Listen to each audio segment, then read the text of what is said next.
बर्फीले पहाड़ों में छिपा खतरा। साल 1999 की बात है। जम्मू कश्मीर के ऊंचे बर्फीले पहाड़ों में स्थित एक छोटा सा क्षेत्र कारगिल आम दिनों में शांत रहता था।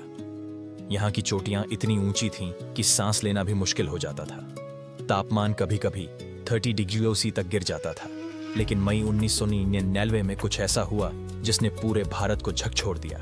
भारतीय सेना को पता चला कि पाकिस्तान आर्मी के सैनिक और घुसपैठिए चुपके से भारत की सीमा पार कर चुके हैं और पहाड़ों की ऊंची चोटियों पर कब्जा कर चुके हैं। ये चोटियां रणनीतिक रूप से बेहद महत्वपूर्ण थीं। यदि दुश्मन वहां से हमला करता तो श्रीनगर लेह हाईवे खतरे में पड़ सकता था।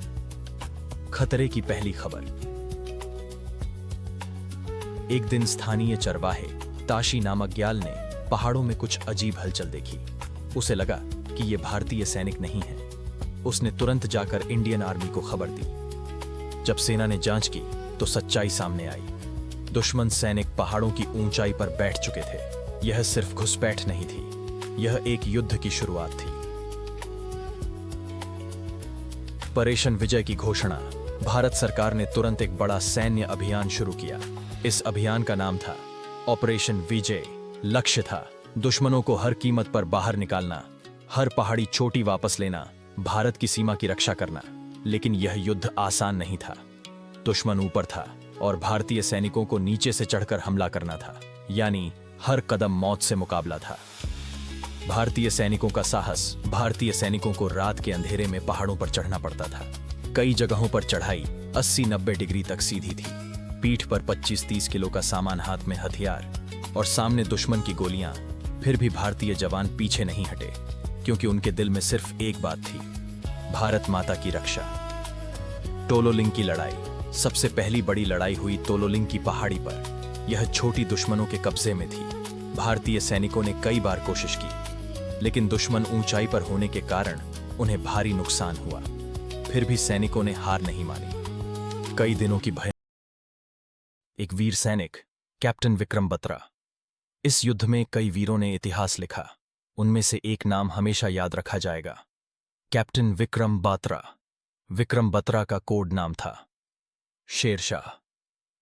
जब उन्हें एक खतरनाक पहाड़ी पर हमला करने का आदेश मिला तो उन्होंने मुस्कुराते हुए कैप्टन विक्रम बात्रा, विक्रम बत्रा का कोड नाम था शेरशाह, कहा, ये दिल मांगे मोर। 0.5148 पवन की लड़ाई। कैप्टन विक्रम बत्रा और उनकी टीम को 0.514 पास्ता पर कब्जा करना था। रात के अंधेरे में उन्होंने पहाड़ चढ़ना शुरू किया। दुश्मन लगातार गोलियां चला रहा था, लेकिन विक्रम बत्रा आगे बढ़ते रहे।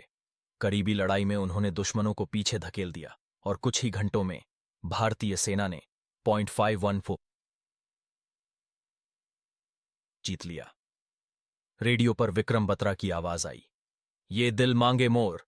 पूरा देश गर्व से भर गया। टाइगर हिल। सबसे कठिन मिशन, अब सबसे बड़ी चुनौती थी टाइगर हिल।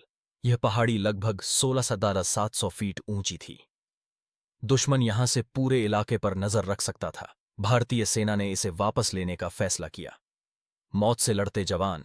रात का समय था, घना अंधेरा, बर्फीली हवा। भारतीय सैनिक धीरे धीरे चट्टानों से चढ़ रहे थे। नीचे हजारों फीट गहरी खाई थी, ऊपर दुश्मन की मशीन गन। लेकिन जवानों के दिल में डर नहीं था। उनके दिल में सिर्फ एक आवाज थी, जय हिंद, तिरंगे की जीत। कई घंटों की भयंकर लड़ाई के बाद सुबह की पहली किरण के साथ भारतीय सैनिकों ने टाइगर हिल पर कब्जा कर लिया और वहां तिरंगा लहरा दिया। यह पल पूरे भारत के लिए गर्व का क्षण था। अंतिम बलिदान। युद्ध के दौरान कई जवानों ने अपनी जान कुर्बान कर दी। उन्हीं में से एक थे कैप्टन विक्रम बात्रा। अपने एक साथी को बचाते हुए वे शहीद हो गए, लेकिन उनकी बहादुरी ने पूरे देश को प्रेरित कर दिया। उन्हें मरणोपरांत भारत का सर्वोच्च वीरता पुरस्कार मिला, परमवीर चक्र। युद्ध का अंत। लगातार लड़ाई के बाद आखिरकार 26 जुलाई 1999 को भारत ने कारगिल की सभी चोटियां वापस ले लीं। इस जीत को हम कारगिल विजय दिवस के रूप में मनाते हैं।